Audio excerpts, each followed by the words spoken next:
The spring session is in the books in Morgantown. The Mountaineers have hit the field for the one time that the fans and the media can check them out. So that just wrapped up about 3 hours ago, and we will give our thoughts here at West Virginia Live. We appreciate you being here for our Mountaineers post-game show, and these two are the two that make it happen here. We got Golden Blue Dude. Please check out his work. You probably are already familiar, but if you're not Golden Blue Dude, you will see it on the banner here in just a second. Get on over there and subscribe right here on YouTube. And of course, got Travis Kenobi from Last Word on College Football as well. Guys, how we doing today? Pretty good day. Pretty good day. Very nice. Good. Very nice. Before we get to the nuts and bolts of football, how was the weather out there, Chris? And you weren't too happy with the crowd. Well, I didn't get to go in person myself. My brother did. But, yeah, the crowd should have been a lot more than what was there. So I was a little bit disappointed with the crowd showing. And I get it. It's a spring game. But when you hear, Georgia standing room only, Oklahoma line wrapping around the stadium, it kind of bums you out that there was a smaller crowd. Yeah, it was just under 13,000 was the official tally. We've had bigger spring games. I think our biggest spring game was about 20,000. So we're not. Fans generally have not come out in high numbers for the spring game. But because we have our Pitt friend on here, usually I did look and see what Pitt's spring game number was, and it was under 7,000. So we're at least doing better than that. That is bad. I will say I think we should have not charged. From what I saw, it was a $10 ticket, and most spring games are free. So that needs to be looked into. Are most spring games free? I would hope that they are, but yeah, from what I hear, now they did charge Georgia this year, Georgia fans, a small, I think it was $5, but that was because they knew that it was going to be packed out, and so they actually had to charge tickets so that they wouldn't overfill the stadium.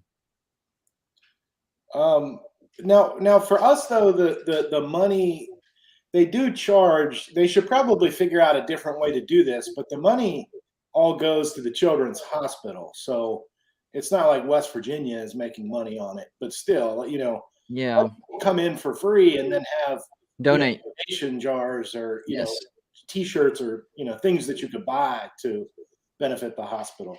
More people that are there, the more it benefits. Exactly right. I mean, let's say you charge 5 and 30, 40,000 show up. That's still better than a $10 ticket and only 13,000 showing up, Yeah. I mean, I don't think $10 is holding anybody back from going. It's really just, a lot of our fans are in the South, and it's, it's a 3-hour drive, or, some people it's 4-hour drive up to Morgantown. So the isolation factor really does hamper that. Yeah, I agree. Yeah. Because my thought is that, and maybe I got a certain perspective. The last time I went to a college football game, really the only time I've ever paid for a college football game. So most of my exposure to college football is as a media member. So I just had a credential. But the only time I've paid to go to a college football game was at Ohio Stadium. So I had to lay down like $90 a seat for like 4 seats, and you travel, you eat. You buy a few things, it's a mini vacation. It's $500 or $600 to go to a game. And most people can't do that or don't want to commit to that. So why not make the spring game free? You get to see our football team. You love this team. Come for free. That's my thought. Yeah, exactly. And I agree with that 100%. And see, that's one of the reasons that I can't go. I live in the upstate of South Carolina. And so that, for me, that's like it's about 6 hours from here to Charleston and another 3 hours to Morgantown. That's a 9-hour trip one way. So I'd really have to take a mini vacation, like you said. So, guys, based on what you saw on the field, and Chris, we'll tee it up with you first and foremost. What mattered? What stood out to you? Now, we all got to take this with a grain of salt because it was a spring game and JT Daniels didn't suit up. So, the spring game needs to be taken with a grain of salt. But what I will say is Congratulations, number one, to Preston Fox. He literally earned a scholarship today in that spring game. He didn't have a scholarship before the spring game. He lit it up during the spring game and was offered after the spring game. So congratulations to Preston Fox, and I look forward to that kid. I really didn't know much about that dude, but he looked amazing today. And then what we've been talking about as far as Graham Harrell singing the praises of Will Crowder, we saw it today. Will Crowder was the best quarterback out there, and I was shocked. And the thing with Will Crowder that I really, really like is, number one, he's not scared to throw the deep ball, and number two, he's really good at throwing the deep ball. So I believe that West Virginia will have that deep threat possibility this year. Last year, that did not exist whatsoever. We did not take deep shots at all. What I'm seeing so far from the spring game is, number one, Graham Harrell, he's going to call deep shots. Number two, Will Crowder is the guy to put out there if you're going to throw it, because Garrett Green made some mistakes. He did settle in and had a good second half, but you could tell he had the jitters in the first half. And then Nico, you can tell that he doesn't have much experience. So I really liked what I saw with Will Crowder today. Yeah, no, I've got a bunch of thoughts on the game, but I'll start with the quarterbacks as well. And I think you're absolutely right that it just jumped out at me that Will Crowder was head and shoulders above the other two today. His official stat line was he completed about 60% of his passes, 199 yards, and 2 touchdowns. And they rotated 3 quarterbacks through almost the entire spring game. I mean, they rotated the walk-ons later in the game, but it's not like he was playing every down. So 200 yards in basically less than a third of the game. It's pretty good showing. Hey, Mark, can you do me a favor real quick? Can you put me in the background? I'm going to take a quick phone call real quick. Absolutely. But yeah, no, the quarterbacks overall had a decent day, but Will Crowder really stood out. And funny enough, Garrett Green last year, it seemed like all he did was run the ball, right? But Garrett Green actually seemed to run the least today. Will Crowder had a really nice run on a bootleg for about 17, 18 yards on a scramble. It was pretty heads up play. Everything was broken downfield, so he just bootlegged to the right and scampered. Nico had a few times where he took off, and he had a touchdown today, which was a rushing touchdown into the end zone. But yeah, he looked like he's not even a freshman, really. He's a high school senior still 17 years old, maybe just turned 18, but should be going to prime right about now. And instead, threw for about 75 yards today. Well, JT Daniels is going to be able to relate to that, so they can commiserate together about missing their senior season of high school, or their season roundup there in their final semester of high school. But talking West Virginia football, the Mountaineers hit the field at 1:00 Eastern today, about a 2-hour scrimmage, as is typical for spring football. Full disclosure, I haven't seen anything. I was looking online to try to find highlights, but I will watch West Virginia go at it. But we got the 2 experts here. We got Golden Blue Dude and also Travis catch his work on Last Word on College Football. All right, so not just the quarterback position, but you got a lot of thoughts on what happened out there. When I did my spring preview article, I started it out by saying, look, yeah, we all want to know who the quarterback is going to be. But my thought was the most important position group on the entire team, particularly because we're going to be relying on the offense and we want to see more of a high octane offense, is the line. I mean, they do the work that allows you to do everything else. So I wanted to see some improvement from the offensive line. And, it's not like you hear their names very often on a telecast, but if you're watching what they're doing, they did a really good job today. And West Virginia's defensive line, is, top 2 or 3 in the Big 12. So it's not like they're dealing with an inexperienced or terrible defensive line. They're dealing with a good defensive line on the other side. And they got a lot of push. I mean, sometimes, 2-3 yards, they push the defensive line back on running plays. And, the running back could get 3 or 4 yards just by the push and not by any playmaking. So I thought it was really encouraging to see that I think the offensive line is light years ahead of what it was last year. And we need that. That was promising, and I think we saw it today. And again, you can only put so much stock in a spring game, but you want to see those little things go right. You certainly don't want to see them go wrong, and they went right today. That was one of the things that I was going to say earlier. The offensive line created room right off the line of scrimmage. Last year, it was 100% up to the running backs to find the hole, find the gap, which that's their job. But what we needed to see from the offensive line is to give that buffer so they automatically get that 2-3 yards right off the get-go. And then everything else is, icing on the cake. And that's what we saw today. That offensive line they're going to open holes this year, and they're going to get that push. We were missing that push. They could get holes open somewhat last year, but we didn't see that push. So that's a great point right there, Travis. Yeah, and I think they did both pretty well today. Yes. There were a couple of, last week, Wolfman talked about, Justin Johnson and his jump cut. And there were a couple of plays where Justin Johnson got the hole and jump cut through it. And you saw exactly what he was talking about. I mean, it's like he predicted what was going to happen. And granted, he's there at practice all the time, so he sees it. But absolutely spot on.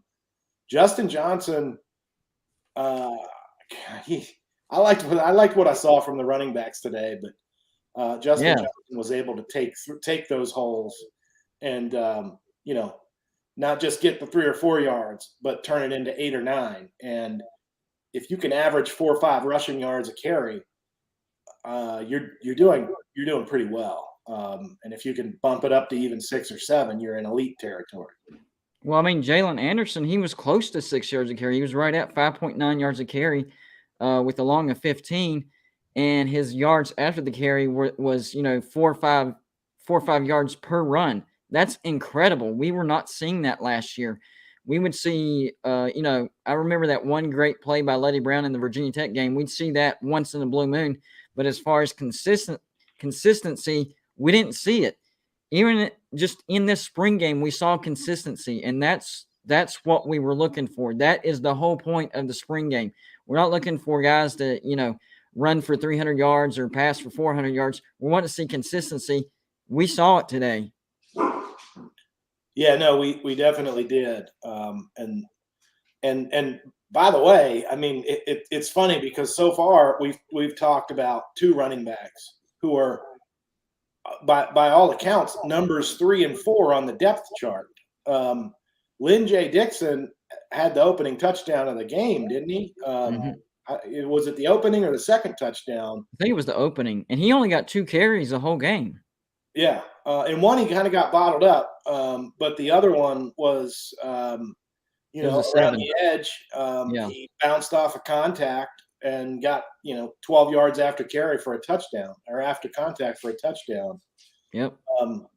So he sort of showed the electricity that we were hoping he would. And that he's number 2. We still haven't talked about Tony Mathis. Man.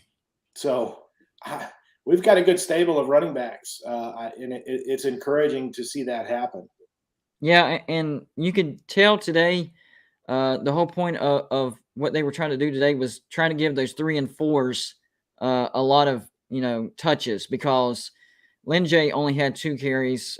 Mathis, he had 6 carries, but Jalen Anderson, that's who they were trying to really focus on today. And Jalen Anderson, he could bump up to the number 2 spot. That's how good he looked today. Yeah. And I think the coaches have ideas.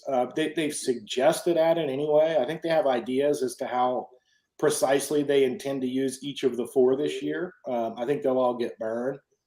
One of the comments they made was about the specific role that they've carved out for Lynn J. Dixon, for example, and that he's really bought into it. So I'm interested to see how that plays out. They didn't reveal too much of that during the spring game for the same reason that a lot of teams don't go deeper into their playbook. They I have a prediction for that, though. What's that? I think they're gonna. I said I have a prediction for that, though. I think they're gonna use Lynn J in the red zone. I think he's gonna be a red zone back. That's where he did his most damage today. Yep. So they came out and said that Lynn J. Dixon has a specific role. They just didn't outline it or detail it. Right. And nor will they, I doubt it, until we get into the season and teams start looking at the tendencies. And, once that's out there, then they say, yeah, that was his role. You got us. But they're doing what coaches are supposed to do. And one of the big criticisms that Graham Harrell got for his play calls at USC was the red zone. And what he likes to do is he likes to have specific roles, and we're talking about it right now, for his running backs. And I think that Lynn J. will have that role of the red zone running back, and we saw it today. He did a ton of damage. I mean, that touchdown run inside the red zone, that was exactly what we needed. Instead of having to settle for field goals, give it to a back, not necessarily have to throw it from 15 yards out, give it to the back, and he's going to run it in for you.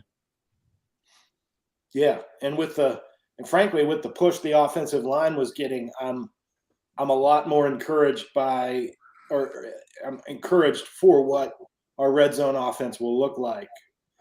And I think the distribution of plays shows that, I know some fans were concerned that, crap, here we go, Graham Harrell, air raid offense. It's going to be an 80-20 pass rush split. I don't think that's going to be the case. I think it's going to be more like 55-45. Yeah, but I do think that we'll see much more passing than what we saw last year, but it's not going to be that lopsided ratio that fans are thinking. It's probably going to be more like 55-45 or 60-40, something like that, which I'm okay with that as long as the quarterbacks are okay with that. It looks like they are. Yep. When you stepped away for a minute, I actually commented about Garrett Green, and it was just funny because he was all he did was run last year, right? Pretty much. And did he take off once during the spring game? I don't. If he did, I don't recall it. He did, but it was only. Hold on. I think it was only one time, if I'm not mistaken. I could be wrong, but he's got no rushes listed on the stat sheet. Yeah, I think it was like a broken play or something. He got off to a slow start, but man, once he found his groove, he had a good second wind. If he would have gotten off to a better start, he would probably thrown in the 60 percentile, but his final completion percentage was 45 because of that slow start. So if he can avoid that, he's shown that he can be a decent throwing quarterback. I mean, he threw for 132 yards in limited action on 5 throws. 5 throws, 132 yards, or 5 targets, I should say. Yeah, he completed 5 out of 10. Right. And, 2 of those were right after the half, right? He Yep. What was a 55-yarder to Bryce Ford Wheaton, and then he followed that up with a 30-some-yarder to the end zone to Bryce Ford Wheaton. And that was Sam James, I thought. You sure? I think it was Ford Wheaton, but I'm not. I don't have it in front of me. Ford Wheaton had the touchdown. Yeah. Yeah, and that's what I thought. Is he went back to him? So Ford Wheaton was in on both of those catches, and it was the deep ball that he threw on that first one was nice looking. It was a nice looking throw. It wasn't a duck throw. But what I commented on was that Green didn't run, but Crowder and Markiel did, and Crowder had that nice bootleg to the right where he scampered for about 15, 20 yards, it seems like. And then Markiel's only touchdown was a a scamper up the middle. It's sort of a quarterback draw. Yeah, he actually ran 9 times, if I'm not mistaken. I mean, he didn't average very high, but he had 9 carries for 21 yards. I was kind of surprised with that. Yeah.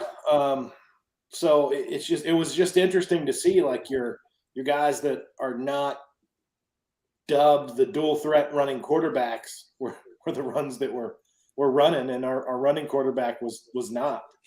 And maybe that was purposeful. Maybe the coaches are trying to get Green more comfortable with running second, passing first.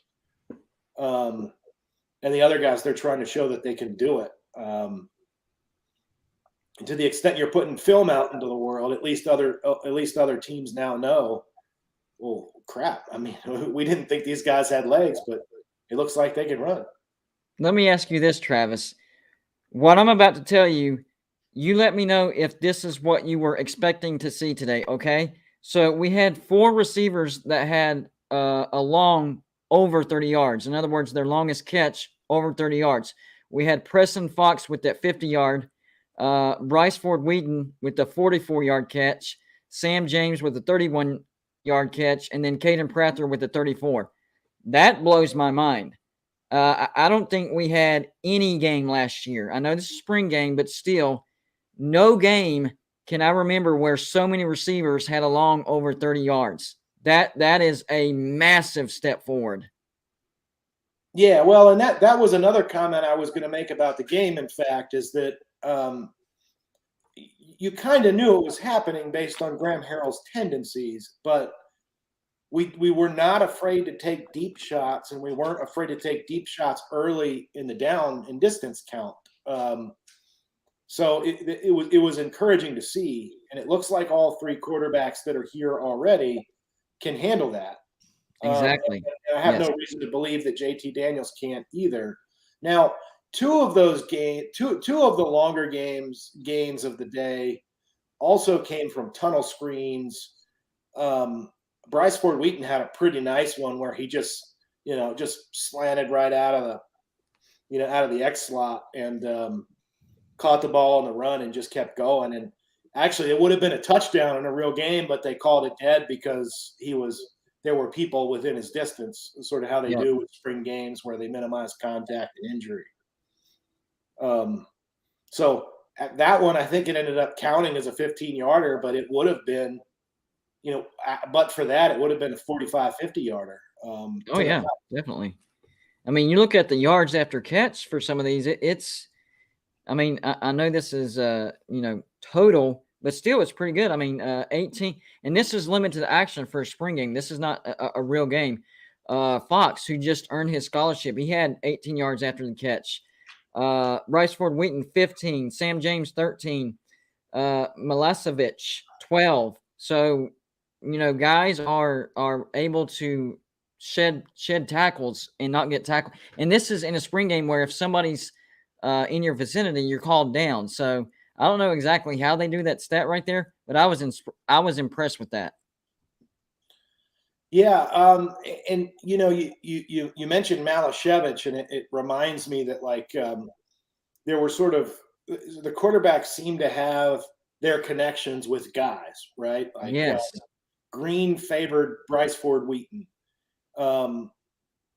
Preston Fox was the favorite of Crowder. And Malashevich seemed to have a pretty decent connection with Markiol. So, yeah, it's interesting. And Sam James caught from everybody, and Prather had a couple of receptions from 2 of them. So, but I think, in general, what we saw at the spring game is a testament to what you and I have said on here before, which is last year, no single receiver sort of jumped out and had a bunch of yards or a bunch of touchdowns because we had a crowded room of guys who were all at the same experience level. You hate to lose a guy like Winston Wright who has that kind of speed, but that's one less body there.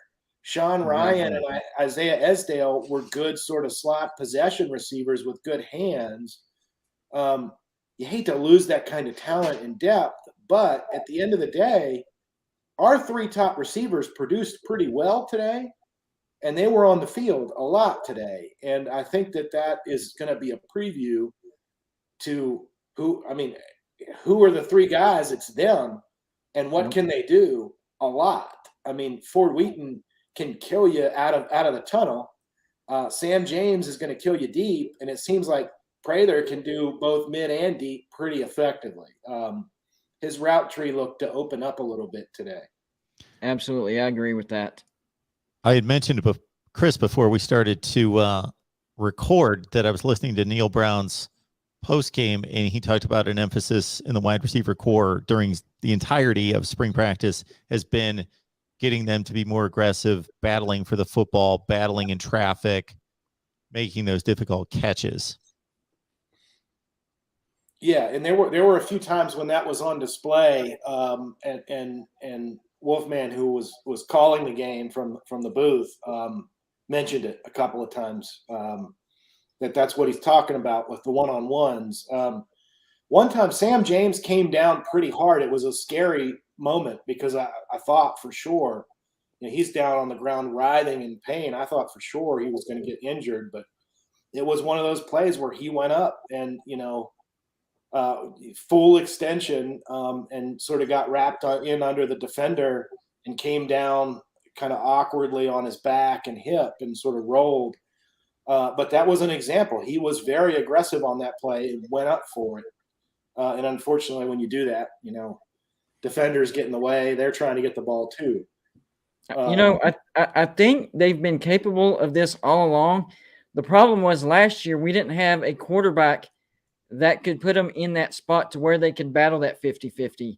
Deggy was just not good at that. We saw that one, I think it was to Wheaton, where Wheaton literally had to stretch out his entire body because the ball was kind of like this, so he kind of overextended his arm. Deggy wasn't good at giving that 50-50 option without you having to go in these weird positions. We're seeing the quarterbacks that we saw today with Crowder, Green, and Markhill, they put that ball in the spot to where, yes, it's a 50-50, but the wide receiver didn't have to put their body in such a position that it was, labeled hazardous. So that was the big thing. That was one of the big things that was missing from our offense last year, was a quarterback that could put a wide receiver in the position to win that 50-50 football battle. It was more like in favor of the defender, but hopefully the wide receiver comes up with it. The pass that you're talking about, I know exactly what it is that you're talking about. You're talking about at Oklahoma, fourth quarter. We're driving. We have a chance to take the lead late, and Daggy throws it. Literally, there's nobody between him and Bryce Ford Wheaton. Now, Bryce Ford Wheaton, for those of you who don't watch our games regularly, is number 0. So he literally has a bullseye on his chest. Yep. And Jarrett Daggy throws it over his head to the point where Ford Wheaton jumps as high as he can, extends his arms up as high as he can, and it sails over his fingertips. And if that ball is just, is down 3 feet, that's a touchdown, and we probably win that game. But that's exactly the pass that he's talking about. There was no 50-50 about it. Talking West Virginia, we do each and every Friday night, typically here at the Voice of College Football and on our West Virginia channels. Please subscribe over there on, again, the West Virginia channel. But we teed it up here on Saturday this week for obvious reasons. Wanted to get in the spring game and the analysis from Travis and also from Chris. Again, catch Chris on Golden Blue Dude right here on YouTube. Travis's work on Last Word on college football. So, Travis, I'll phrase it this way. There's a difference between coming out of spring practice and saying, we need to continue to work on A, B, and C on the offense and X, Y, and Z on the defense. But, we're in a good place. We're on a good path, but we need to continue to work on these areas versus we have a concern. We have something that we're either going to have to address in a transfer portal, or we're going to have to disguise it. We're going to have to cover it up. We're going to have to minimize. We're going to have to do something, or somebody's really going to have to step up in the next 3 months. Do you see any of those kind of areas? Yes. Well, yes and no. You know, the secondary is the area of our defense where we have lost the most through the transfer portal in the last. It's going on 3 or 4 years now where we lose three guys plus to the transfer portal every year. That said, I was actually really encouraged by what I saw at the spring game, and maybe it's not as big of a concern as I thought.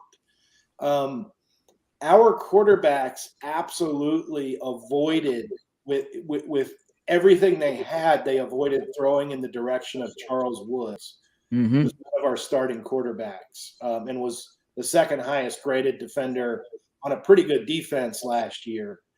And probably the reason, it's unspoken, but probably the reason why Nick Troy Fortune decided to go to UTSA via the transfer portal. But we also lost 2 other cornerbacks in the transfer portal who we were very much relying on going into this season, and that's Daryl Porter. And why am I blanking on the other one? Chris, can you help me out? The cornerback. Yeah. The only 2 that I can think of was Fortune and the one you just mentioned, Daryl Porter. Are you thinking of the defensive lineman Mesidor? No, Jackie Matthews is the other one. Yep, that's it. But so today there were a couple times when he lost 50-50 battles, but Andrew Wilson-Lamp actually played a really good game. He wasn't burned in coverage. He just lost a couple of 50-50 battles, and he's essentially a redshirt freshman. He's 6'3", 180-ish, 185 pounds, so he's a little bit undersized. He can get out muscled sometimes, but not undersized from a height perspective. But there were also a lot of times when he won the one-on-one battles, and when he, deflected the ball just enough or was in the path of the receiver just enough to cause disruption in the timing. And you could tell it was a battle. Because all Mountaineer fans wanted to see the offense click because we've had such boring offenses for the last 3 years, and we needed to see that. But it's weird when your team is facing your own team because you also want to see your defense do well. And I thought Andrew Lamp Wilson did a really good job of covering some very good receivers throughout the game and minimizing the damage because they were picking on him a lot. And then I thought Aubrey Burks did a really good job at the safety spot that he manned. He had an interception. Granted, Garrett Green shouldn't have thrown that ball in the first place. That was intercepted. He threw it into double coverage. But an interception's an interception, and you'll take it. So I guess yes and no. I'm still concerned about the lack of depth in the secondary. I think it is a thing that will be addressed via the transfer portal. But I'm not as alarmed as I was earlier this offseason after all 3 of those guys leave in a matter of, it was basically a 2.5-week period from first to last, those 3 guys transferring out. Yeah, the three names that I was most impressed with on the defense were Burks, Floyd, and Kogba. Those 3 look like absolute beasts out there. And Marcus Floyd, I think he's better than advertised. Beautiful interception, read the quarterback's eyes.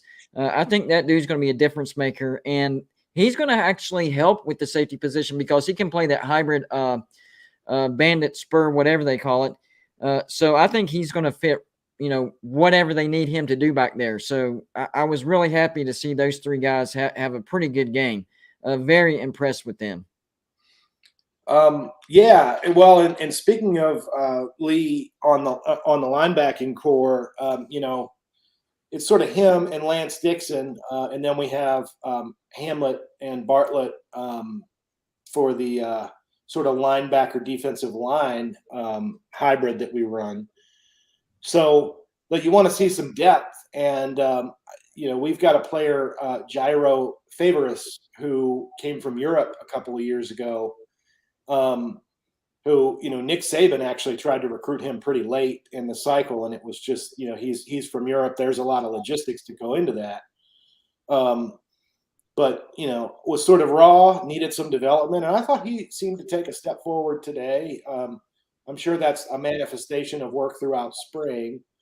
And then, we're getting word now that I guess we're going to return volley with Miami for a little bit, and we may end up with one of their linebackers through the transfer portal, Tyrek Austin Cave, who we were his second choice coming out of high school. I understand he's going to visit maybe next week, as early as next week. So, well, we're going to see a lot of names that we'll recognize because, like Neil Brown said, after the spring games, that's when people figure out whether they want to be there or not. And that's when you get the quality players in the transfer portal. So West Virginia will definitely be keeping their eyes on the transfer portal within the next 2 weeks. And yes, that is a name. I actually think he's coming to West Virginia. I think the visit's going to be a formality. He's already been to West Virginia before. He was second on his choices the first go around. So I think it's a matter of a formality. I think he's coming to West Virginia.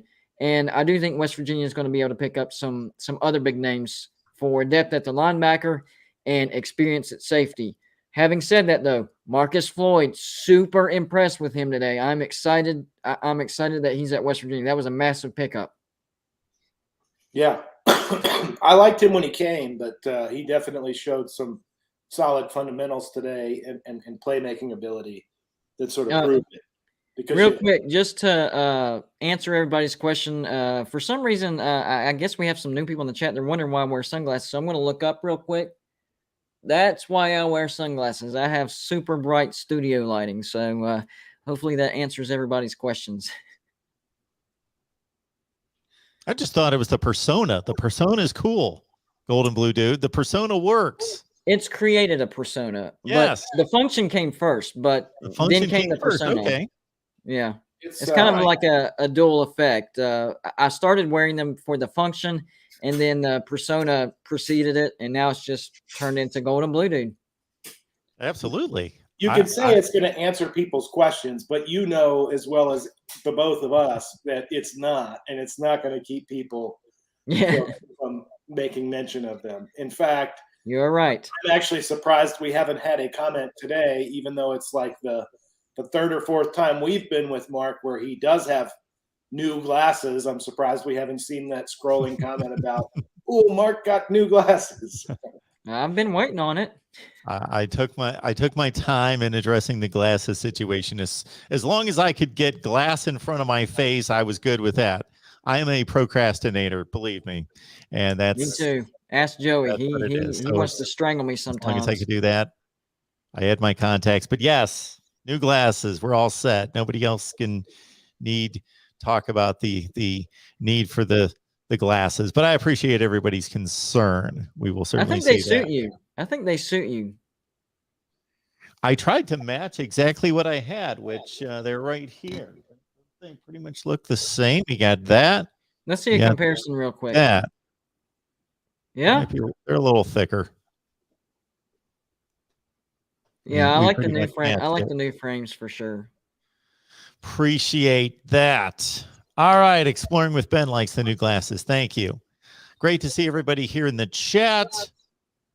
One thing, I don't know if you guys track this or really look into this, because there are certain college football guys that are just college football. That's all I do. Once they leave campus, bye, see ya. Other ones are super into the NFL draft and what comes beyond. Is there a list of candidates on the West Virginia side for the NFL draft? That's not one thing that I really keep up with, but I definitely could come up with a list. Do you mean candidates from the current roster or candidates for this year's draft? Because we can go either direction, but with the NFL draft coming up next weekend, do we expect any West Virginia players to be taken? If there are any, it would be Letty Brown, probably day 3. Yep. But he ran a pretty slow 40 at the combine. What are we talking about? 4.740. What was it again? 4.740, the lowest of any running back there to at the combine. Yeah, so that's not going to help. Letty Brown really did work the last 2 years on his pass blocking and his pass catching. And if somebody takes a flyer on him in the 6th or 7th round, it's going to be because of those qualities. But that 40 time really didn't help. Yeah, I think he might earn a spot on a team by, having that third down blocker, and teams do need that. They need that third down blocker to get the first down. So maybe that's his calling to the NFL, and maybe he can work on that speed a little bit. Yeah. Now, on the current roster or the upcoming roster, there are certainly a bunch more sort of candidates. I mean, obviously, JT Daniels is a candidate. Long term, if Nico pans out the way that he has sort of been hyped as a recruit, that's a long way away. He could be. I think that Sam James is a legitimate candidate for a day 3 wide receiver. Bryce Ford Wheaton as well. On the offensive line, I think that Doug Nestor is most definitely a candidate. Zach Frazier is probably a late day 2, early day 3 guy. Wyatt Milam is almost assuredly a late sort of a day 2 candidate, though he's just a sophomore. And we have several more, but that's sort of off the top of my head. That's what I can think of on the offense. On the defense, you've got Dante Stills, who came back for another year to sort of plug in some holes, but he's definitely he's had a better career than his brother, who was All-American, unanimous or not unanimous, but consensus All-American, and sort of surprised that he didn't hear his name called on draft day. But Dante is not going to have that same fate. His name will be called. Oh yeah. And I think that Lance Dixon is probably a surprise candidate, given that he didn't play much at Penn State and sort of really only turned it on last year. But I think Lance Dixon is a lot better than anybody really realizes at this point. And I'm not just saying that as sort of a golden blue colored glasses, sort of Homer, West Virginia guy. He's just talented.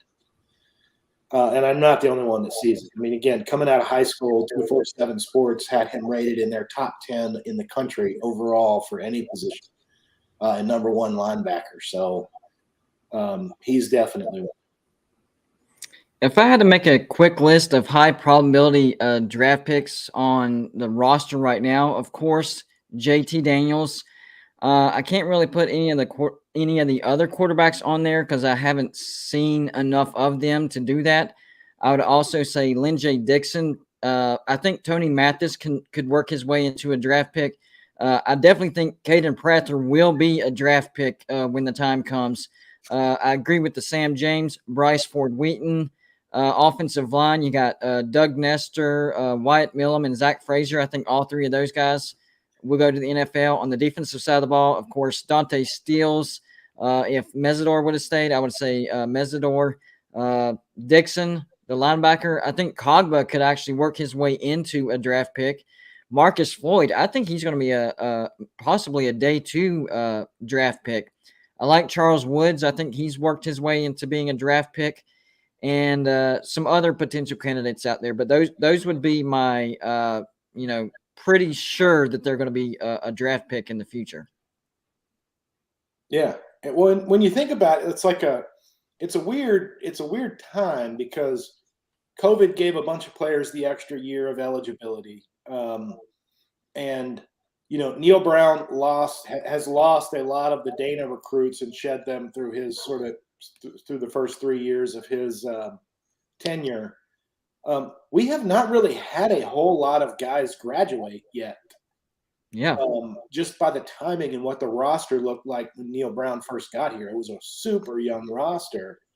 And right now we're only getting to the point where it's sort of tipped the balance to the point where over half of our roster is in the upper class, sort of junior and senior category. So we'll see more of that lately. We've been on a little bit of a dry spell the last couple of years, but that's the reason why.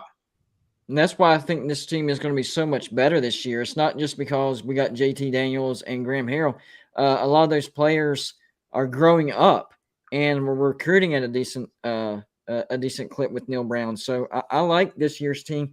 I think they could be in the discussion. I don't think they're going to win the Big 12 this year, but I think at the end of the year they could be, the top 3 or 4 and be, in the discussion as possibly could make the Big 12 championship. I like the more experienced team this year because we've had, like Travis said, we've had super young teams. That's something that West Virginia fans are not grasping for the first 3 years of Neil Brown. I know we want winning, but there's a recipe to winning, and we just didn't have that recipe. There was hardly any experience. And then, of course, the transfer portal thing has bitten West Virginia hard. But this year's team, very experienced and a lot of talent coming back from last year's team. So I'm liking what I'm seeing. And I like what we got in the offseason. Yes, I'm calling it an offseason for college football. Not really trading, but the transfer portal, close enough to, what the NFL does with trading. And I like what we've done in that situation. Folks, we got Golden Blue Dude here talking up West Virginia football. We got Travis Kenobi here. Last word on college football. This is some exceptional West Virginia football talk that we bring your way each and every week, typically on Friday night. But we decided on Saturday, for obvious reasons, wanted to wrap up the spring game and 15 spring sessions in the books for Neil Brown and company. And now we head off into the true off season with the transfer portal up and running for a few more days. Players have to make their announcements and have to get that done by 1st of May. And then we will have all sorts of West Virginia football talk for all of you and content as we head on through the off season and talk schedule and transfer portal moves and recruiting and everything else going on with the Mountaineers and all of college football. So please subscribe to our West Virginia channel. Get on over to Golden Blue Dude's channel. You see it right there on the banner, Golden Blue Dude. And follow him on Twitter as well as Travis. Last word on college football. Travis, what have you been working on? Well, I've done I did my transfer portal sort of update, knowing full well that will change. The numbers will change over the coming week. And in fact, I was just counting up. It looks like over 100 players entered the transfer this week. So I've got to get my numbers a little bit. I've also volunteered to write the best returning secondary coming out in a week and a half. I'll do my spring game written recap, and then after that, it's just really following sort of what happens as it happens.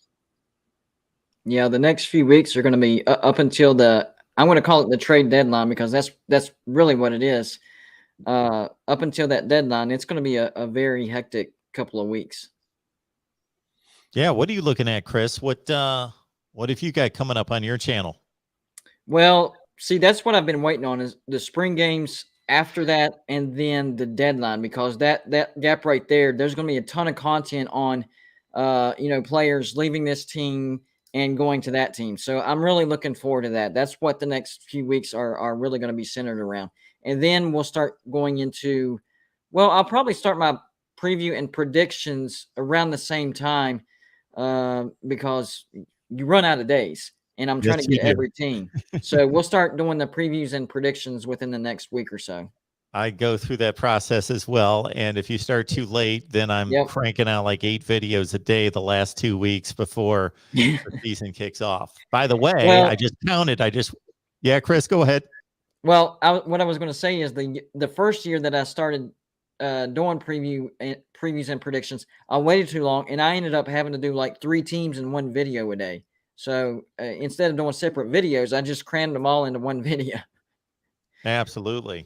Yeah. So there you go. a lot of good stuff there. And I actually went to the calendar at one point during the conversation because we had some Pitt fans jump in about September 1st. Yep. You know, it's 19 weeks. I know that's still a long time away. 19 weeks from Not Thursday. really. Yeah, That's the count. that time goes by quickly. There are two comments that I've seen here from web security that I'd like to take the time to address. Okay. Web security asked if it is safe to go to West Virginia as a road warrior. That is actually it used to be the case that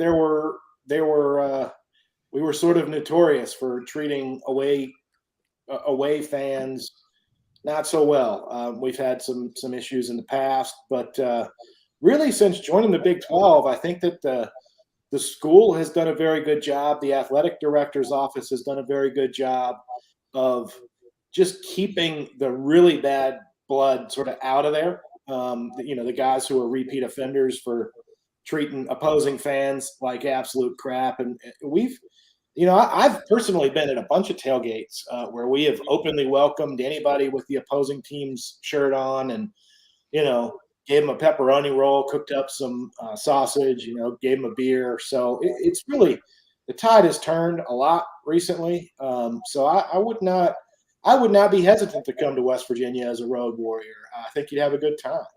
Absolutely. Like even if you're a Pitt fan these days, basically all you'll get is trash talk, and you still probably get offered a beer or a pepperoni roll or whatever. Just be prepared to hear the trash talk. That's it. So you're not going to get beat up or threatened or anything like that. There's going to be trash talk, but for the most part, yeah, come to Morgantown. You'll actually like it. Yeah, and we've actually had articles run by several of the opposing Big 12 fan bases saying they were absolutely surprised at how well they were treated here. So it's not just coming from us; it's coming from them. Voted top 3 nicest fan base in the Big 12, which is compared to history. And I went to. I was at every game during the Pat White, Steve Slayton era when I was in law school there. And, it's different than whenever I was in school. I was never one of the ones to treat opposing fans poorly, but I saw it. A lot of that reputation comes from that era and before, but it's definitely different now. Come around. We'll make sure you're taken care of. And plus now they actually have more security watching the crowd. Like last year when I went to the Virginia Tech game, I was on the upper deck and they had security, actual law enforcement officers at the entrances when you came out of the lobby area into the actual stadium. So, they got eyes to make sure that nothing crazy like that happens. And you saw them escort people that got too drunk, because that happens. They don't let it get to where it crosses the line. They see somebody, they recognize that person is way too wasted. We're getting them out of here. So it's kind of, the situation gets nipped before it gets to that point. Yeah. And then I think he made the other comment. He reminded us of the dude of West Virginia who he asked, didn't he break a lot of the conference expansion stuff? And the dude was ahead of the game a little bit on some of it, but he swore, his reputation among West Virginia followers and fans took a big hit because he went way out on a limb and he said, West Virginia to ACC, a done deal. And he said it was done. He's like, he went out on that limb. And he is still trying to double down on it.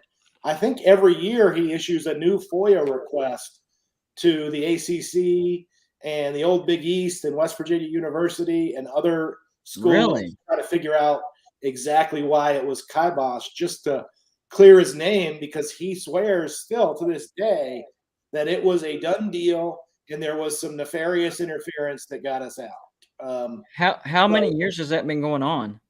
Since we since we joined the Big 12 a couple years before that. Okay. So yeah, it's he was, a broken clock is right. And I I don't have any ill feelings toward Dude. I just am putting it into the perspective of a lot of West Virginia fans. You ask that question, they will laugh at you because he went out so far on that limb and is still trying to, he's not retreating. He's not admitting, oh, I was wrong. He said, he continues to say, I was right. There were just some nefarious things that made it not happen. Gotcha. I just looked him up. I don't know who you're talking about. So I looked up his Twitter. Does he have a YouTube channel? I don't know if he does. I think he was more of a sort of a specialist of breaking news tweets. Okay. And he's just called Dude? The Dude of West Virginia. It's like Dude of West Virginia. Yeah, I think his profile picture is the mountaineer holding the rifle. Yep. That's weird because, like, seriously, this is the first time I ever heard of this guy, and I named my channel Gold and Blue Dude. And come to find out, there was actually another person. Now, he didn't call himself Gold and Blue Dude, but he called himself the Dude of West Virginia. So, kind of a little bit of a funny coincidence right there. Yeah. Yeah. Well, maybe is that you? Is that you saying I'm really the dude? No. I'm the Gold and Blue Dude. We'll say it though. You're the dude. I'm the dude. I'm the new dude. How about that? All right. Good stuff. Joey had asked specifically for Travis. I believe I've lost track of the comment, but he was looking for whether you guys would target any particular quarterback as being the one that's going to transfer. I would have to say Garrett Green at this point. Because Will Crowder looked good like Graham Harrell said he would. Nico Markle, this is way too early for him to think about transferring. So if I had to put money on somebody transferring, I would say Garrett Green. I think that's right. If any of the quarterbacks do transfer, Yes.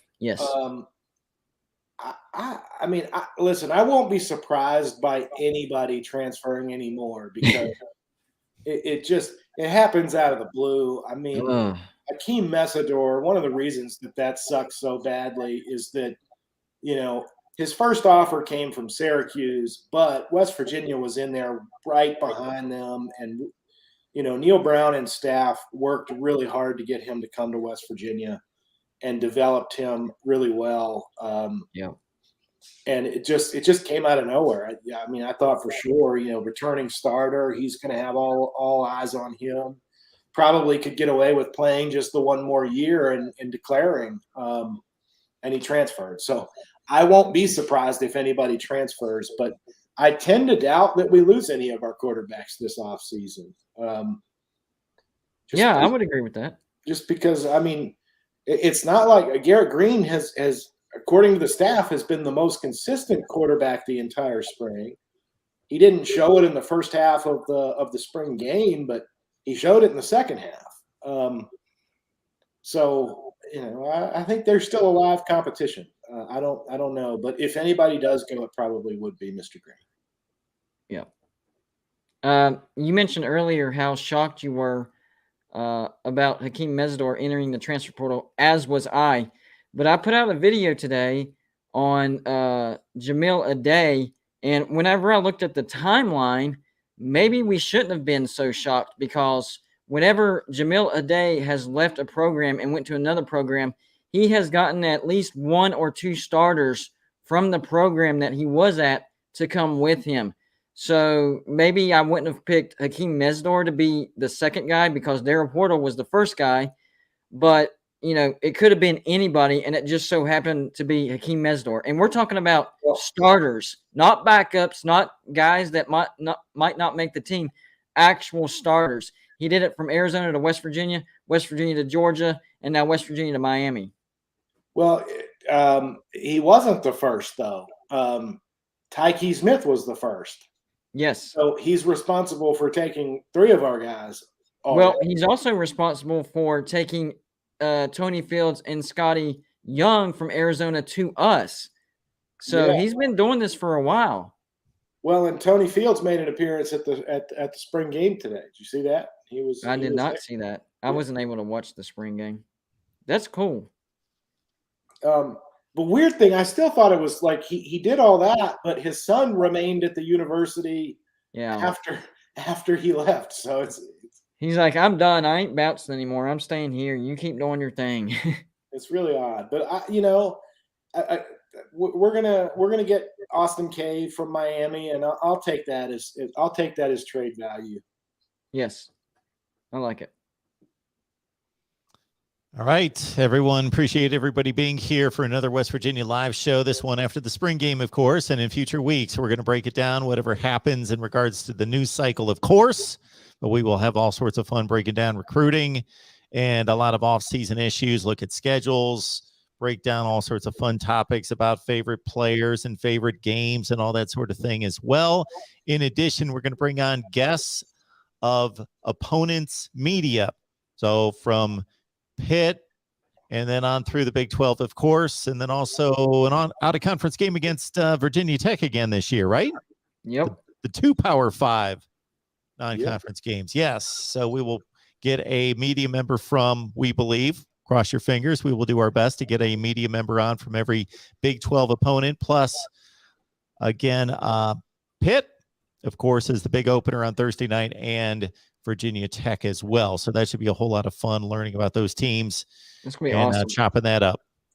Joey, by the way, has mentioned in the comments a couple of times we offered an 8th grader, and maybe I just kind of want to remind us we should probably talk about that story at some point next week, because it's actually it's silly in some ways to offer an 8th grader, right? But it happens though. But Weird. this is actually the son of a former Mountaineer who died way too young, and it's actually got some good heartstring sort of. It'll pull on the heartstrings a little bit, so we should talk about that. Good call, Joey. I think Chris Henry was one of the more underrated receivers at West Virginia. I know he's gotten talk and that stuff, but I don't think he's gotten talked about enough. He was a really good receiver. Yeah, if I remember right, his stat line is really that he had one. He developed a little bit later, and he had one really good year, and then he declared, and so that's why like his stat totals aren't as eye popping as some others. But and after at Cincinnati, he played really good career. So yeah, Chris Henry, much loved. Former West Virginia player. It was crazy how he died. Very, very strange circumstances. Yeah. We could talk more about that next week, but it's one of the stranger stories. I'm kind of surprised that Netflix or Lifetime hasn't made some kind of movie based on it, to be honest, because it was really. I looked for them too. I hadn't heard that name in forever, but as soon as you said Chris Henry, I thought, oh yeah, wide receiver, Bengals. Yeah. Mm-hmm. Yep. 41 catches his first year as a sophomore at West Virginia for over 1,000 yards, 24.5 yards per catch. You don't see that average very often. 10 touchdowns. Then the next year, 52 receptions, 12 touchdowns. Yeah, and that was in an era when that was really unheard of too. Not air raid quite as. We didn't air it out quite as much. Absolutely. Who was his quarterback? It wasn't Bulger, was it? Or was that before him? That would have been after Bulger. So he had Rasheed Marshall. Yeah. In 2003. And then Rasheed Marshall again in 2004. And Rasheed Marshall was more of a dual threat quarterback, so that's even more impressive. And I'm not saying Rasheed Marshall wasn't a good throwing quarterback; he was, but he was more known for his legs. So still a great quarterback though, still one of the better quarterbacks in West Virginia. So Chris Henry, man, he don't get talked about enough. Both seasons when Chris Henry caught 52 and 41 passes, nobody else on the roster caught more than 18 either season. Well, I'll be interested to hear and learn more about, unfortunately, Chris Henry's demise because, again, I just remember him at West Virginia and then going on to the Bengals. Did not know about any further story past that. Joey, we appreciate your work behind the scenes. Thank you so much for driving this. Again, behind the scenes, Chris is here to fuel this channel and get on over to Golden Blue Dude. That's where it starts. So start there with your West Virginia content. But, of course, subscribe to our West Virginia channel here at the Voice of College Football and Travis's work there at Last Word on College Football. And we appreciate you guys being here. But at the same time, grab 2 or 3 people with you.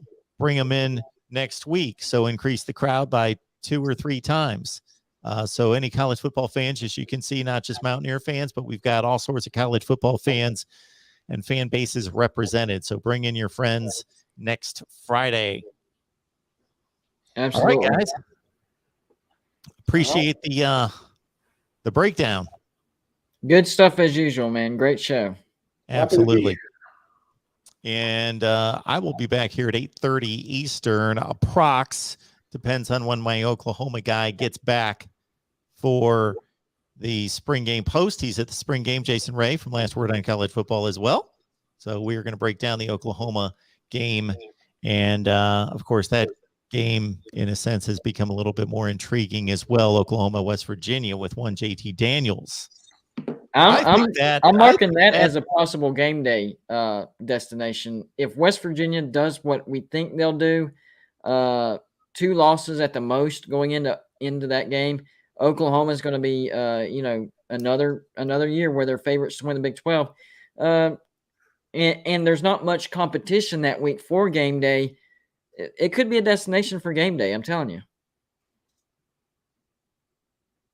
Tim is letting me know. Mark, I invited 4 friends to watch the USC spring game show, and they texted me saying he's not talking about the game. Yeah, it's kind of tough to focus on these spring games. So admittedly, nobody in the chat's talking about it either. So I'm trying to watch the USC game, and the people are asking me questions about everybody else under the sun besides USC. But, spring football games, what can you say? All right, guys, appreciate you being here, and we will get together next weekend, hopefully. All right, man. Y'all have a good rest of your weekend. All right, take care.